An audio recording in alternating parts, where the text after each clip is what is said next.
one thing with being a child of a politician in our country, Kenya, one thing that somebody enjoys is free publicity. And there are those that like it. Kuna wale ambao wanafurahia those moments ambapo sisi ni watoto wa minister ama sisi ni watoto wa rais, watoto wa naibu wa rais. They love that clout. We all saw what was happening with Deputy President William Ruto's kid during the Uhuru Kenyatta's era. But now, there is these children of Deputy President, the right Deputy President of our Republic of Kenya, Mr. Rigathi Gachagua. Leo nataka tuangazie mwanawe Rigathi Gachagua ambaye ndiye the firstborn son. Na ni nini ambacho anakifanya na mbona mara nyingi haonekani kwenye mikutano na kujihusisha na siasa kama babake, ama jinsi ambavyo tulikuwa tukiwaona wanawe Ruto, ikiwemo Charlene Ruto, Nick Ruto na George na June Ruto pia wakijihusisha na siasa. Remember, Gachagua is a father of 2 sons na pia sahi is a grandfather. The current deputy president is no doubt a household name in Kenya, having been appointed the deputy president by William Ruto. The DP right now is a man that has accumulated all, let me say, the political mileage of the Mount Kenya region. All of it lies on the back of Deputy President Rigathi Gachagua. So right now, let's look at him as a family man. His wife, Pastor Dorcas Wanjiku, shot into the limelight recently after he was appointed the Deputy President 1 year ago. The two have been married right now for 36 years. Until the presidential debate last year, which was held at the Catholic University of East Africa, their sons were unknown to many. It is while making his introductory remarks at the debate that Gachagua unpacked details of his little-known sons to the nation.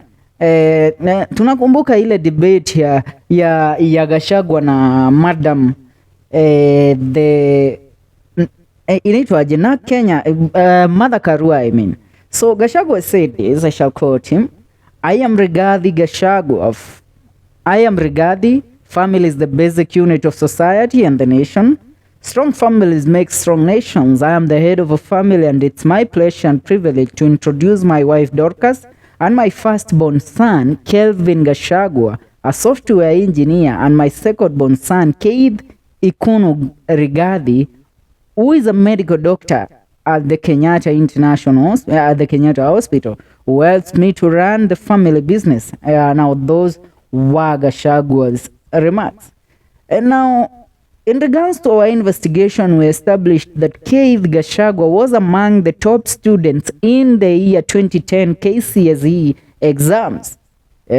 Usione tu huyo jamaa unaona anakaa hivi waone kama amezaa manduazi, amezaa watoto wako na akili. Now, Keith Gachagua is an alumni of Alliance High School and was position 17 nationally in the year 2010's KCSE. In the exam, he attained a mean grade of A plane with 86.92 points. One thing, uwezi jua Gachagua anaweza pata watoto werevu hivyo because of how you people saw Gachagua.